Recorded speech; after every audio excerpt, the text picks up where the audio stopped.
So, Merchant of Venice is also famous comedy story of comedy tragedy comedy of William Shakespeare.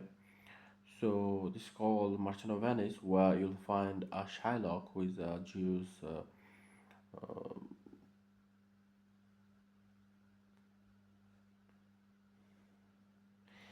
Shylock হলো মূলত একটা সুদখোর, you can say. And Antonio the protagonist, Antonio friend হলো Bassanio, and Portia হলো Bassanioর wife.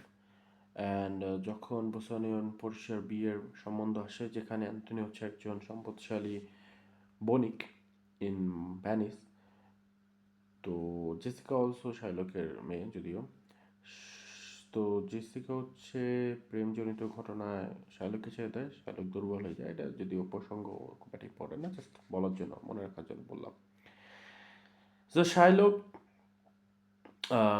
Bosnia এবং পোশাক help করতে Antonio আহ, অর্থ ঋণ ধার নেয় অনেক বেশি চড়া সুদে শাইলকের কাছ থেকে, and then Shylock when he failed to give the money back to Shylock, then Shylock of course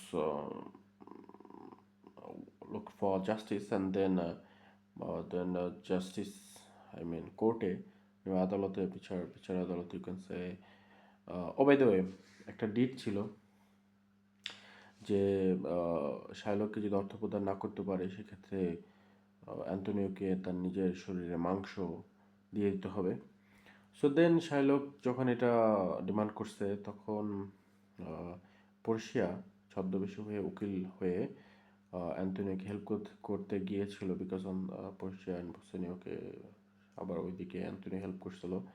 তো সেক্ষেত্রে উম, তো পর্শিয়া কী করছে, পর্শিয়া হচ্ছে আহ, এটা দাবি তুলছে যে আইন অনন্য কিংবা লয়ের মধ্যে থেকে সে এটা দাবি করছে যে ঠিক আছে, মাংস তো দিতে পারবে, যেহেতু সনদ কিংবা যেটা ডিড করা আছে সেখানে স্ট্যাম্পে যেহেতু এটা আছে লেখা, কিন্তু আইনগতভাবে সে রক্তপাত করতে পারবে না, রক্তপাত ইজ নট লিগেল। তো রক্তপাত ব্যতীত সে মাংস নিতে পারবে, আর যেটা আদতে পসিবল না। সো নিজের লয়ের মাধ্যমে, লয়ের প্যাচ দিয়ে সে অ্যাকচুয়ালি অ্যান্টোনিওকে বাঁচিয়ে ফেলে, অ্যান্ড দেন শাইলক বিচারটা আর কার্যকরী করতে পারে না। পরে অবশ্য সে খ্রিস্টান হয়ে যায়, জিউস থেকে খ্রিস্টান। সো অ্যাকচুয়ালি এটা নিয়ে অনেক সমালোচনা হয়েছে, যে কারণে যে ইহুদি গ্রুপটাকে কিংবা দলকে ছোট করা হয়েছে এবং তার খ্রিস্টান ধর্মে পরিবর্তনের একটা উপাখ্যান, you can say from this story you can know. So that's all actually.